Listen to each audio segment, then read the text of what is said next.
This is Anna. This is Christina. This is Tanya. And you're listening to Life, Crime, and Life, Betrayal. Crime, and Betrayal. Life, Crime, and Betrayal. Hey everyone, welcome back. We are headed into episode 2 today of our series 3, the United States of America. Though I have some strong feelings because of our trade war and everything, but Anna, tell us who you've picked today. Hey, listen, if this doesn't stop soon, I'm not going to be able to afford avocados.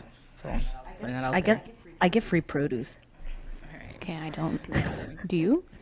No, I get free headaches.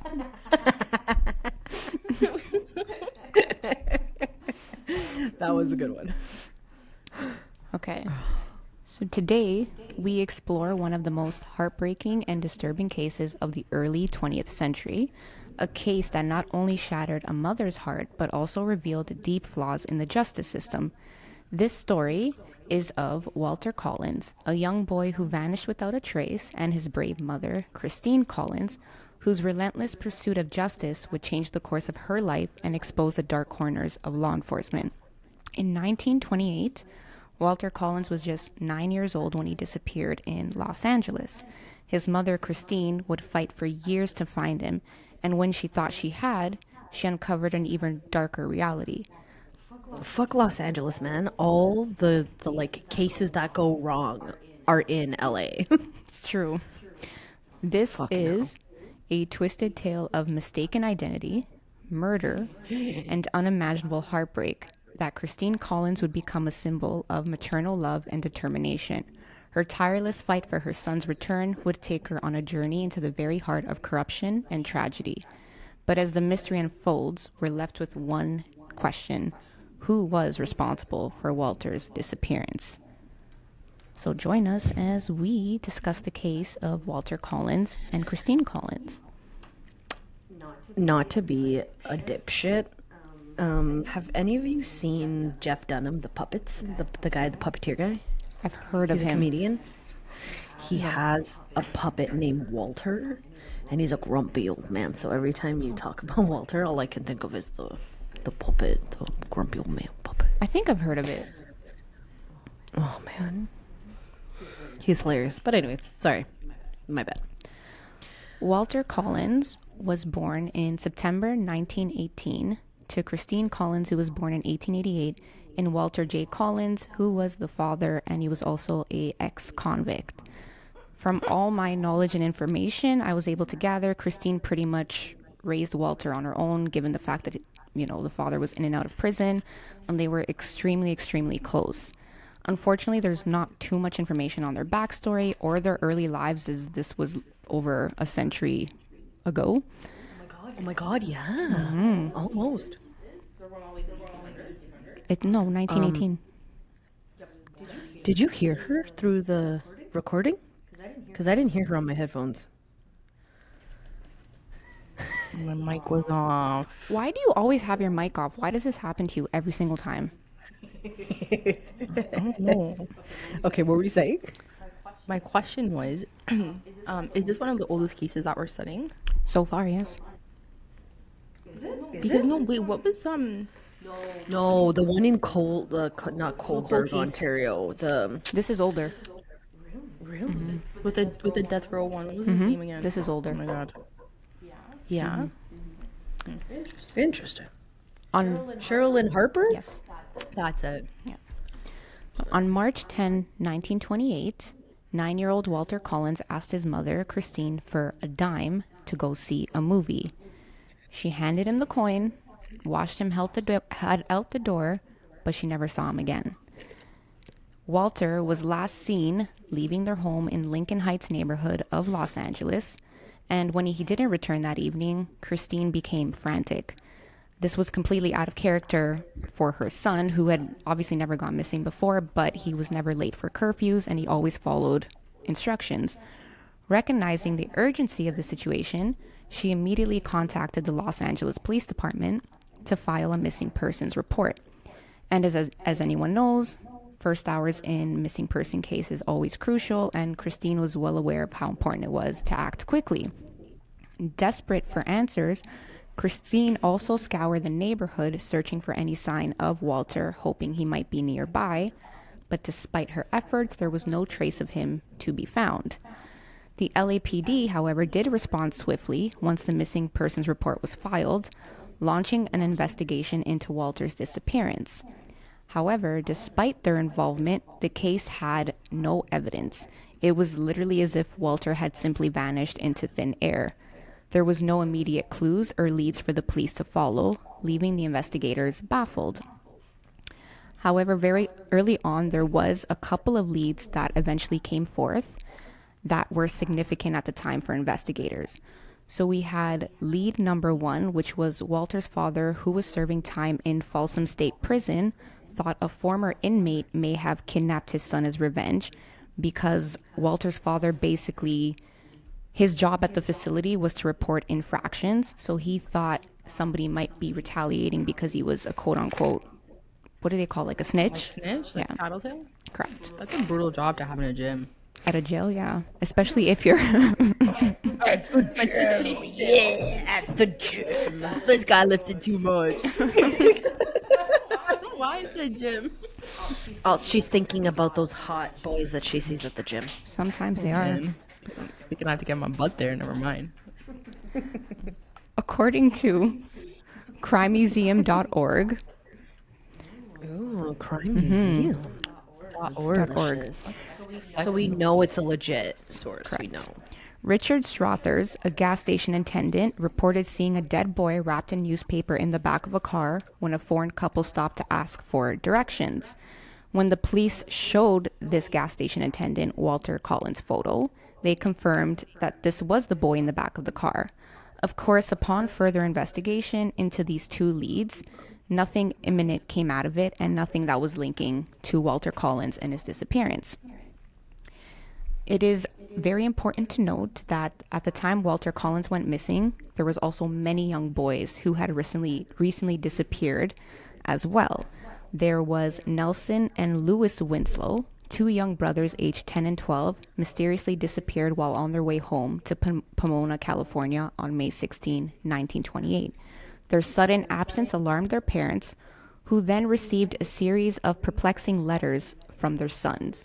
The first letter stated that the brothers were heading south to Mexico, while the second suggested that they intended to remain missing for as long as possible in order to gain fame and notoriety.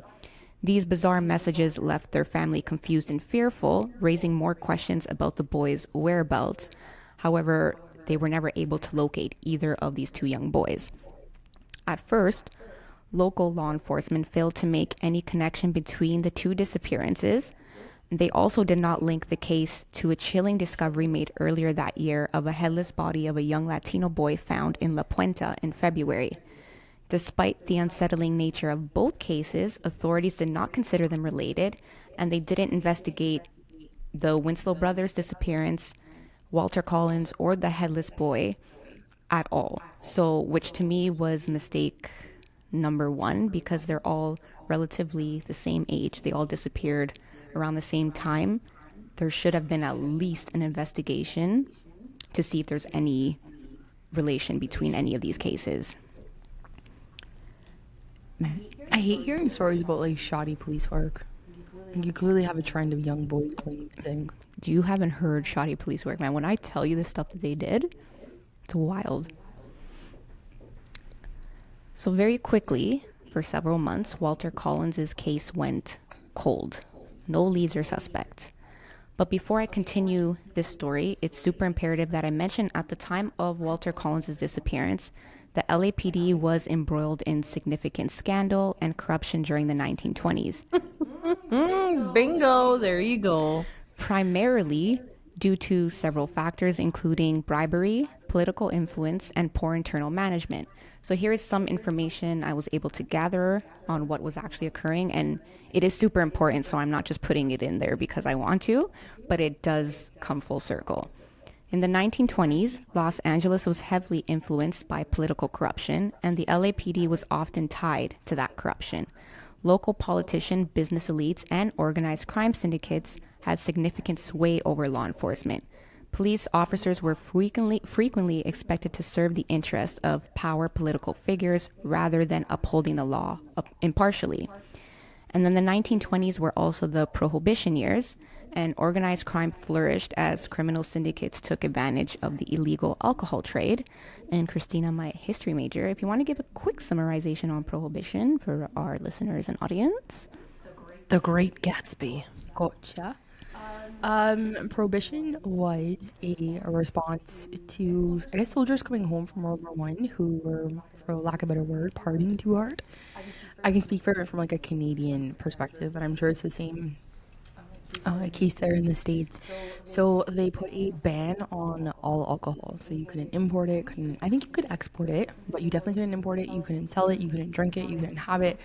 So it was pretty tough, but obviously that didn't stop people. So it created the speakeasies, so like underground bars, or like having like a bar behind a barber shop or a bookshop or something like that, which also then in return created bootleggers, so like Al Capone. So you had a lot of shady stuff going on in the background. I saw his jail cell when I went to Philadelphia. That's cool. That's pretty cool. We were really connected them from like a Canadian perspective. We supplied through the like Detroit and Michigan rivers like a lot of alcohol through barrels, because people would lie about what they were putting in their sailboats, and they were shipping like barrels of alcohol to New York and Detroit and Michigan and all those places. It's wild. But yeah, the 1920s was an interesting time. Flappers, sparkles, The Great Gatsby. Yeah, Wonderful. inventions, a lot of stuff going on. Cars were invented. Washing Were they machines. really in 1920s? Were they? Yeah. I think.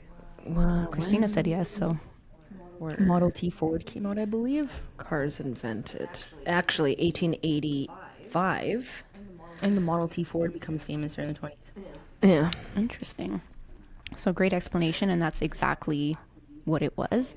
So the members of LAPD were often bribed to ignore or turn a blind eye to illegal activities, such as bootlegging, gambling, prostitution.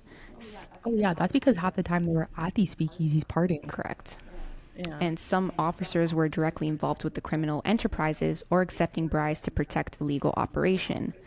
There was also a significant lack of accountability within the LAPD during the 1920s. Many officers acted with impunity, knowing that they could avoid punishment due to political connections.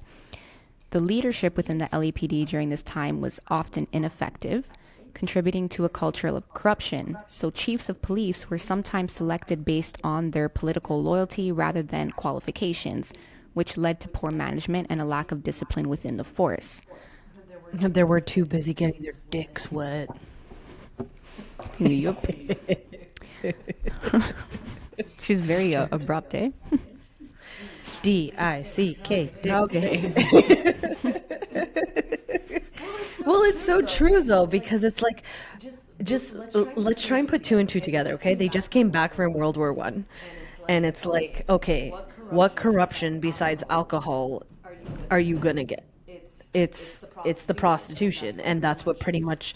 And correct me if I'm wrong, Christina. It like the flappers, the whole like dress up and get up, because it was against the norm. It was more considered towards like prostitution, and because prostitutes were it, everybody was like, "Oh my goodness, I can show my ankles, I can show my shoulders," kind of thing, right? So, I just think that if any corruption was going to be covered, it would be the prostitution coverage and the alcohol coverage. Yeah, there's a lot of shady stuff going on during the 1920s. No, yeah. But am I right with the flappers though? And not so much prostitution as it is them just trying to, because from coming off a World War One perspective, women went to work. They worked in munition factories, they were bus drivers, they were teachers, they were grocery clerks, they were building munitions and guns and ammo. And then all of a sudden World War One ends and men come back and they're like, okay, we don't need you anymore, so like you can go back to being a housewife. And for the woman, dressing as flappers was like a way of kind of saying, well, no, like screw you, like we're not gonna go back to that lifestyle. So they started doing everything they could not to fall into place of the typical like woman. So that's why they cut their hair really short, because long hair equals, you know, a woman haircut. So they cut their hair off. They showed their shoulders and their elbows and their kneecaps, because they was doing everything they could not to. Rosie Riveter came out of the World War One, right? She's the lady on the propaganda poster going like this. Yeah, I don't just know World War One or World War Two, but yeah, she was in response to that. Interesting. Yeah. Well, thank you. I think Well, you did I'm- a really great explanation. I honestly try. Well, as much as I would like to say, women empowerment, like, why couldn't they just be housewives? Now we gotta go to work. No. I had this discussion with a coworker the other day too.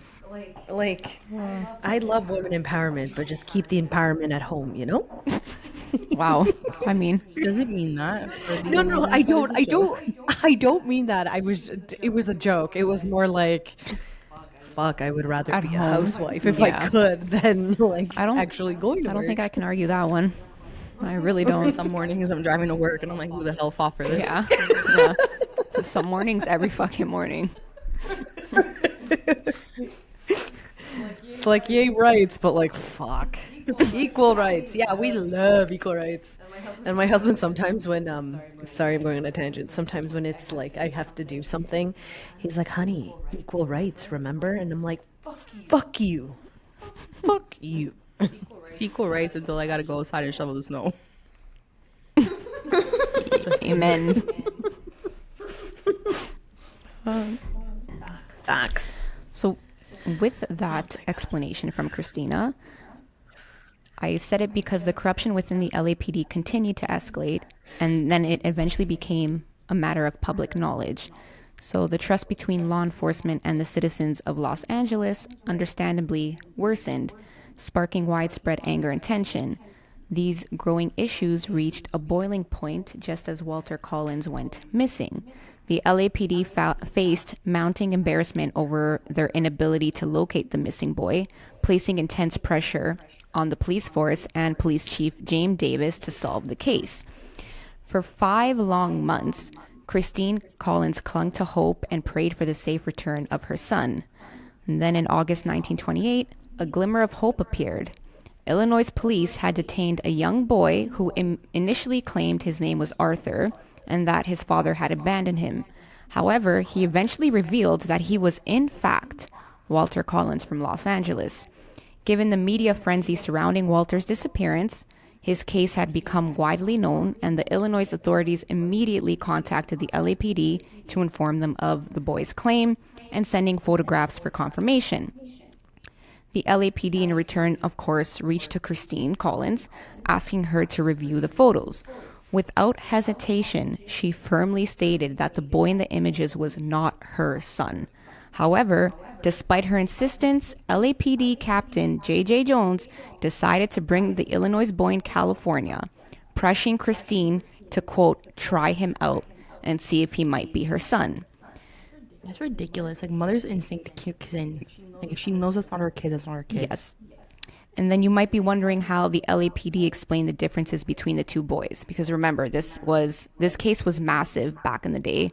And the fact that the LAPD had, quote unquote, located the boy made the LAPD at that time look good. And I think that was the main reason for them even doing this, because of all this shit how they were viewed. So for them, it was like pat on the back. We located the young boy. So the way that they were explaining the differences was, according to their account, the boy offered a vague story about being kidnapped, which the police used to justify the discrepancies in his appearance. Officers who examined him suggested that the differences were likely the result of the traumatic experience he had supposedly endured at the hands of his abductor. And then, 3 weeks after her reunion with the boy, Christine Collins made a determined return to the police station, bringing the child with her. So, if you can guess, Christine Collins agreed. She's like, you know what? I'm going to try out this kid. You're saying he's mine. I'm going to try him out. What do you mean try out? Like, she took him home? Yeah. She took care of him. She took care of him. It was a trial for 14 days. Money back guarantee. Huh. With returns and refunds. That's Yeah. crazy that they made her do that. So she did it. And then a few weeks later, she returned back to the police station and she went straight to Captain J.J. Jones. Give him the receipt. Yeah, she literally did. And once again, she literally did. Oh my She emphatically God. told the LAPD that this boy was not her son, urging them to continue their search for Walter because clearly at this point, nobody's looking for Walter Collins anymore because according to LAPD, he's back home with his mom. However, Christine came armed with undeniable evidence to support her claim. She presented Walter's dental records, as well as signed statements from several individuals who knew her son personally, including statements from Walter's teachers, all affirming that the boy in question was not Walter, and that also the dental records were not compatible with this other boy who's claiming to be Walter. Despite the compelling evidence, Captain Jones dismissed Christine's concerns, wait for this, calling her a lunatic and accusing her of attempting to have the state assume custody of her child and that she was doing this because she wanted to shake her responsibilities as a mother. And then, yeah, this part, I was like, can you imagine just sitting in his office and being like, listen, obviously you don't want to be a mother, you like your good life. You're also very loud in the I'm mic. sorry. My apologies. What's wrong with this kid? Like, how old is he? 12? Well, no, he's like yeah, 10. because he's No, at claimed this point, Walter he's is a 9. tenor. So this kid who's saying he's Walter, obviously, is gonna say he's 9 as well, right? What's wrong with you? You don't know who your mom is? Yeah. So I like. Or unless he is just trying to be famous. That's my first thought was. Yeah. Or like whoever is his parent was like, yo, go do this kind of thing and whatever. But that's so like stupid. And I get it was the 20s, you know, women still didn't have enough rights to fight for themselves. But that's like fucking stupid. Like, oh no, I don't care if this is not your child. This is your fucking child because you don't want responsibility of your child. Yeah. If you didn't want responsibility of your child, you wouldn't have claimed your child lost. Correct. Yeah, I wouldn't have gone through all this to find Yeah, him. and I also don't think you would take in another kid who you know is not yours, just to see, hey, maybe. Just to return him with the receipt. Yeah. And Oh man, we're gonna get haunted by the fucking ghost of Walter, man. Sorry, Walter. and then if it's not even, it's to make matters worse. If you really think about it, the LAPD was actually shaking their own responsibility and covering up any embarrassment. So you know what this Captain J.J. Jones and the police department did? They placed Christine JJJ. Collins under something called Code 12. And Code 12 for the LAPD back then was literally if they wanted to get rid of a nuisance or a problem for the department, it allowed them to place people in lockup at a psychiatric ward to basically shut them up for a period of time. So she was literally taken, put in a psychiatric ward for days and days on end, and the things that she went through, beside the drugs they gave her, they were doing stuff like, I believe, shock therapy. So she was going through all this, locked up, could not fight for her son, didn't know what was going on, and it was just something that the LAPD was doing consistently back then. What a cop out. Yeah. Not even a cop out. It's just like, what sick psycho would send someone to get tortured because it's like, oh, I don't want it to come back on me, so I'm gonna get like, what? Instead of doing my job. Yeah. It was. You know, the LAPD has fucked up royally yes. since this case. And when you said it was the LAPD, I was like, how many times do they have to learn? Mm-hmm. Because it was like the little boy case. What's his name? There's a bunch of cases that they've messed up on. And it's like, when do you learn? I think at this point, like, society would rather care that you apologize and say, "Oh, oops," you know, we're humans, we make a human error, as opposed to let's put her in a mental ward and freaking like essentially make her crazy. Make her feel crazy. Yeah, for sure she was feeling crazy because if you think about it as well, you're in a psychiatric ward. There's going to be people there who actually do need psychiatric attention, right? So you're mixed in with all of that and you're probably sitting there in your 2x4 cell and you're like, I just want to be out there looking for my son and I'm being deprived of even doing that. Well, you know what this reminds me of? You know the Salem witch trials? Like every woman was put on trial because they were going up against a man, because they were telling the truth, because this, because that, Yeah. because it was out of the norm, so they deemed it crazy. And I think we're still going through this at this period of time because again, women didn't have rights. So he's like, "You know what? You're a woman. No one's going to believe you. They're going to believe a man. Let's just shove you in an insane asylum, make you insane, and then anything that you say coming out of it is going to be invalid." Yeah, for sure. Wild. And then, as far as I know, obviously she's locked up. The LAPD's clearly they're going to stick with their story. So they're insisting that she's delusional, this is her son, so on and so forth. And they kept insisting on their story until they were finally forced to admit their mistake. It wasn't until a handwriting expert analyzed the writing samples that their claims were debunked. The expert determined that the boy's handwriting didn't match the samples collected over the years of Walter Collins. Eventually, the boy also confessed. He admitting to using several other aliases and revealed that he had decided to impersonate Walter Collins after someone had pointed out to him that he resembled the missing boy. Arthur Hudgens was actually a 12-year-old and had assumed Collins' identity in hopes of making his way to Hollywood to meet his cowboy idol Tom Mix. That was his whole reason for doing this. Oh my god. At least that's what he told the police. You know, I'm happy about women's rights, but like, fuck. I know. Holy Lord. And then Christine Collins was released shortly after this. And let me tell you, she came back fighting. Not only fighting to try to find her son, but she also fought for the injustice of the LAPD and their unforgiving actions. Then, not too far from where Walter Collins went missing, there was a mysterious ranch located in the Riverside County owned by the Northcott family. And this ranch had become the main focus and link between Walter Collins' disappearance. Gordon Stewart Northcott was born in Bladworth, Saskatchewan, Canada, and raised in British Columbia. Oh no! Oh, fucking Not the Canadian. Canadian. Yeah, it was the Canadian. Not the Canadian. Oh no. Was it the You'll Canadian? see. Fuck, Yeah. eh?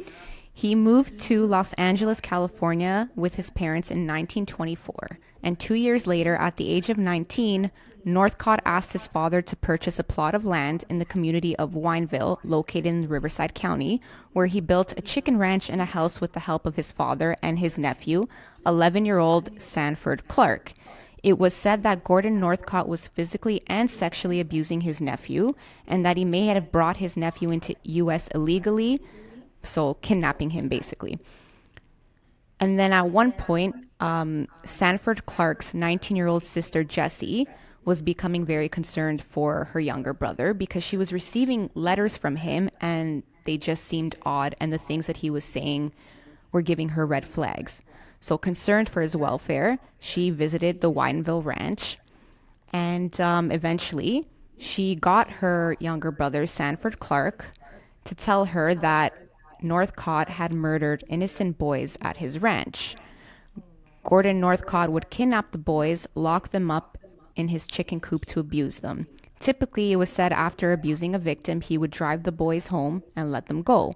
However, sadly, for some of these young boys, that was not the case, as some of them ended up being murdered on the ranch, eventually dubbing Gordon Northcott's murderous sprees as the Wineville Chicken Coop murders. Not only this, but Sanford also indicated that Gordon Northcott's own mother, Sarah Louise Northcott, was a willing participant in the murders as well. What? Yeah. What the hell? Yo, that's. Hold on. Sick fucks. I was waiting for that one. Wrong with people. It's like a mother and son duet over here. It was, and it. They're serial killers, is what they are. I'm Ew, and I- this case, like, as I keep going, it gives a bad taste to Canadians and honestly humanity sometimes in general. Like, there's just certain things that I just don't understand how people can do. Doing things to children is one of them. I will never understand it, ever. Well, don't they say like in jail, you get like inmates will what is it? Inmates consider two of the most heinous crimes that you're in there for. Like, you'll pretty much like end up dead if your crime is against children or women. Yes. Yeah. Fuck, eh? Yeah. God, I fucking like. And this is why we do the podcast, to bring awareness to our tiny victims and our women and our minorities. But like, it's tough to hear this, especially like as a mother. Like, sometimes when I'm out with sometimes when I'm out with my daughter, we might have said her name, but sometimes when I'm out with my daughter, like I'm so on high alert with everything because of like the true crime stuff that we go through, and I'm just like, no one is nice. No, it's true. You Sad to like have to think that. you can't trust anybody 100%. You can't. Like, you want to have faith in humanity, but at the end of the day, like, you shouldn't have that much faith in It's humanity. true. Yeah. Look who's running south of our borders. Fucking Cheeto man over there. Amen. So upon Jessie's return to Canada a week later, she informed the American consulate of Northcott's crimes. The consulate wrote a letter to the Los Angeles Police Department detailing Jessie's sworn complaint. Because there was initially some concern over an immigration issue, the LAPD contacted the United States Immigration Service to determine facts relating to her complaint. Immigration Service inspectors Judson F. Shaw and George W. Scalorn arrived at the Winefield Ranch to investigate the complaints made by Jessie Clark. As they made their way up to the dusty road toward the property, Gordon Northcott, who had been watching from a distance, noticed their approach. Realizing that the authorities were closing in, I guess he got spooked. He quickly fled into the dense tree line bordering his land, seeking cover to escape. He had ordered his nephew, Sanford Clark, who was still obviously under his control and scared shitless. I mean, he's 11 years old living with his uncle who's doing all these things. So he didn't leave with his sister? No. Which I don't really understand why. I don't fully. Maybe honestly, I think she was only 19 as well, right? So if you're hearing about all this crap, you don't know what to do. Yeah, you're still a kid. Yeah. So he had. Yeah, sorry. But sorry, I'm interrupting. She's a kid to us, but 19 at the time, you were already like a wife with 5 kids. Like, that's old. Sometimes. Like, we're talking about the 20s, right? Yeah. And it's just. Maybe like Gordon did something, said something that pretty much put her in danger, that she's like, kid, I'm coming back for you, don't worry, kind of thing. You know? Yeah. For sure something was said, or something spooked her, for sure. Yeah. So he escapes to the bordering of his land and the trees in the forest, and he ordered his nephew Sanford Clark to stall the inspectors and keep them occupied, obviously threatening that if he didn't do this, he would shoot him from the tree line using a rifle. Oh my God. So that's what Sanford Clark did. For the next 2 hours, obviously he was left in a terrible position because he's torn between his fear of his uncle, but also wanting to be saved. So initially, he does stall the investigators for a few hours, and when he felt like he had enough time and that his uncle was in enough distance, he finally told the agents everything that was happening, and he made the decision to reveal the truth. He told the inspectors that Northcott had fled, providing them with the information they needed to pursue him, but also uncover the horrors taking place on the ranch. On September 15, 1928, Sanford bravely confided in investigators, revealing that his uncle had kidnapped him. He further disclosed the horrifying truth that Northcott had forced him to witness the murders of Walter Collins, Nelson and Lewis Winslow, and several other young boys. In some cases, Sanford Clark admitted that he was forced to participate in those murders, leaving him traumatized by the horrors he endured at the hands of his uncle. Northcott abducted the boys to sexually abuse them, and he basically said when he got bored, he would usually kill them with an axe, and also sometimes a gun as well. To destroy the evidence, Northcott covered their bodies in quicklime, also known as calcium oxide. Sanford also said Northcott had killed a Latino boy in La Puenta, and if you remember earlier, that was the headless boy. Oh my God. A few weeks before Sanford Clark was placed in protective custody, he and his sister Jessie provided investigators with a chilling account of an event that occurred on the evening of August 4th, 1928. According to their testimony, Northcott and his mother Sarah Louise exhumed the bodies of their victims, transported them to a remote, desolate location. It was believed that the corpses were then burned in an effort to destroy any remaining evidence of the crimes. God, not even giving them like a proper rest. Get out of Yeah. here. So they never found his body then. Yeah. So Sanford, who had been forced to witness these atrocities, revealed to the police the location of shallow graves, which were near the chicken coop on the ranch. When authorities arrived and began their search, they discovered the graves exactly where Sanford had described them to be. While full bodies were never recovered, bone fragments were found scattered across the land. Pathologists later confirmed that these fragments came from male children. In addition to the bones, a blood-stained axe was uncovered at the ranch. Some reports even allege that strands of hair were found on the weapon, further implicating the property in the gruesome murders. Inside the house, again as per crimemuseum.org, investigators discovered unsettling evidence. Among it, a book checked out to one of the Winslow boys, letters written by the children to their parents. And if you remember earlier on, the Winslow brothers were writing letters to their parents. Yeah. They found a child whistle and several Boy Scout badges, all hinting that there were missing boys at this property. My God. However, unfortunately, despite these discoveries, nothing could be definitively linked to Walter Collins. No remains or items directly associated with him were found, and the shallow graves at the ranch never provided conclusive proof that he had been buried there either. In the wake of the investigation, Northcott and his mother fled to Canada. Jesus fucking Came back. Back to the homeland. Oh, Canada. Yeah. But they were eventually apprehended near Vernon, British Columbia on September 19, 1928. This varies a little. Some say they were captured on the 19th. Some say they were captured on the 20th. Who gives a shit they were Yeah. captured? And then some also said they were both captured in Vernon, British Columbia. And then some say the mom was actually captured in Alberta. Interesting. Yeah. Wow. So during their time in custody, both Northcott and his mother made various Where's the button? Where's the button? I know. Borth? Borth. It's a slip of the tongue. What can I tell you? So they made various confessions. At one point, Sarah Louise admitted that she had delivered the fatal blow to Walter Collins, ultimately causing his death. My God. Meanwhile, Gordon Northcott's statement about the murders fluctuated wildly. He alternated between claiming responsibility for 3 boys, 4, 5, 9, as many as 20, and sometimes he claimed he denied any involvement at all. Ultimately, Gordon Stewart Northcott was convicted for the kidnapping, molestation, and murder of 3 young boys.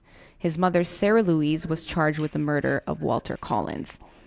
And again, while no direct evidence was connected to Walter Collins to the ranch, her confession, along with Sanford Clark's testimony, played a crucial role in securing the conviction. And honestly, if Sanford Clark is giving all this information and everything's lining up, I don't see why. Yeah, but it's hearsay. Like, here's me, like, just maybe playing devil's advocate. I know. What if, like, nowadays, for you to be convicted, you have to be linked to evidence. And even if you confess to it, they still need, or correct me if I'm wrong, police, people, authorities. My husband will probably call me while he's listening to this podcast and fact check me like he always does. When you confess, for them to actually convict you, they need to have solid evidence. Because I don't think that they could send you to jail on hearsay. See, the thing Just based off your confession. the thing is, there's a lot of people who have been convicted solely based, for the most off part, of of confession. Like, sometimes that's the main evidence. I agree with you. I think you need more than a confession, because a lot of people do confess to things that they don't do because they're under distress. Yeah, look at our Vatican Girl episode. Yeah. What Mario, Pierluigi were like, yeah, we know what to do. Blah, like we know what happened. Go here, find her flute, do this. He just wanted to be famous. But they just wanted to be Yeah. famous, right? And some people, like, if sometimes the cops have tunnel vision too. If they think it's you, they're hammering down until you say eventually, yes, I did do it. Or like And the they're making Cheryl the Lynn evidence case. fit Yeah. you instead of you fit the evidence. Yeah. Yeah, like so now we do another case, like linking it to another case that we did, which was the Cheryl Lynn case. Yeah. Sherilyn Harper, the murderer, was never found because they were so dead set That one person. and had tunnel vision on one person that there was no, like, there was evidence, but at that point, they didn't even bother like looking at the evidence and making sure like everything lined up because they were so focused on the poor kid's name, which Stephen slips my mind. Truscott. Yes, Stephen Truscott. Yes. Yeah.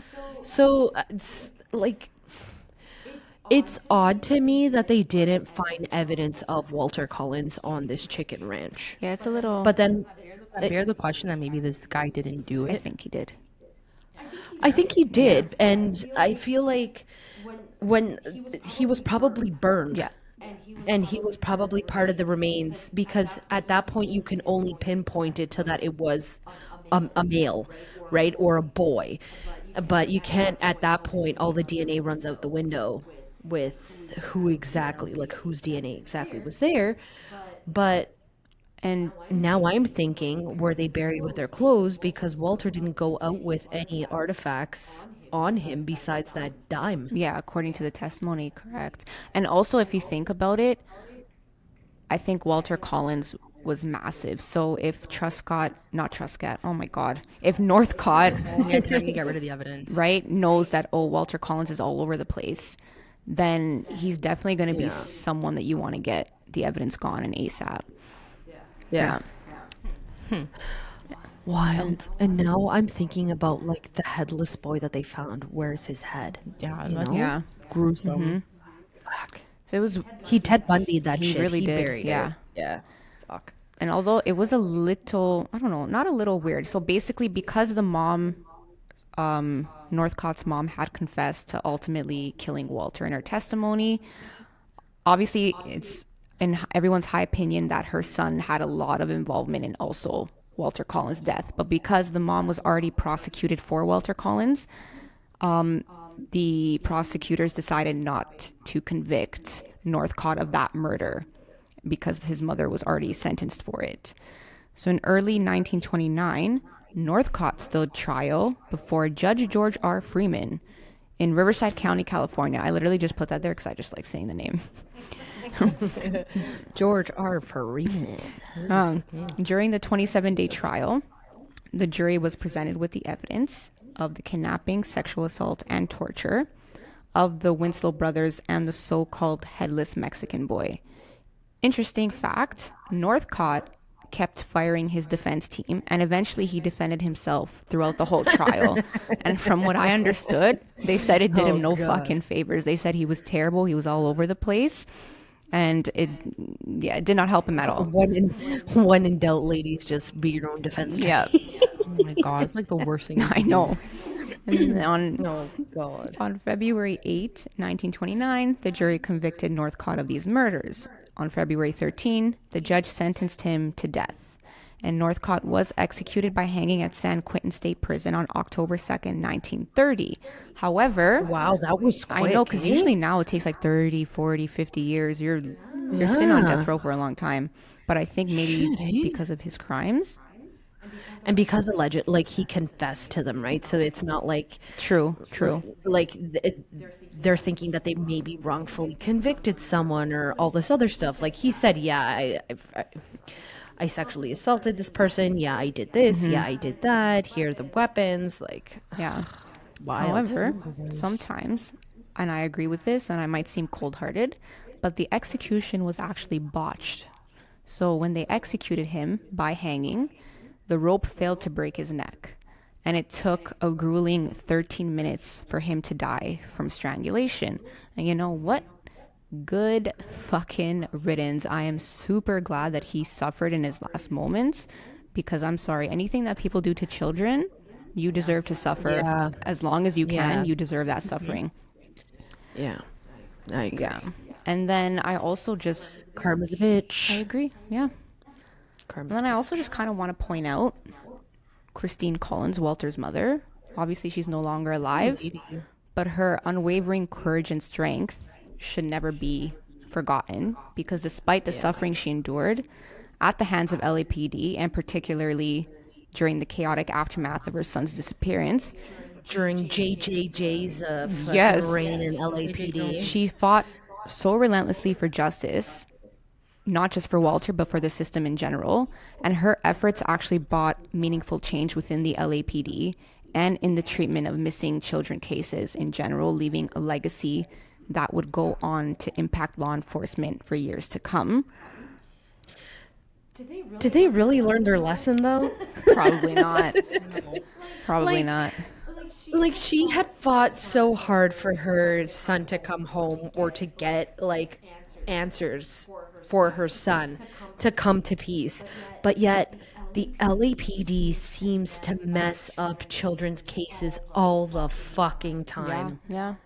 It's true. You know? Yeah. No, it is. And that's a lot of police departments. It's a lot of people. The fact that she had to like convince people that this wasn't her kid. Like, why are we like second guessing her maternal instinct? Wild to me. And then you have the It wasn't even missing for that long at that point. Like, yeah. And then you have I can't imagine what she was going. and then you have the audacity to tell me that I'm trying to shake my responsibilities as Yeah, a mother. I know.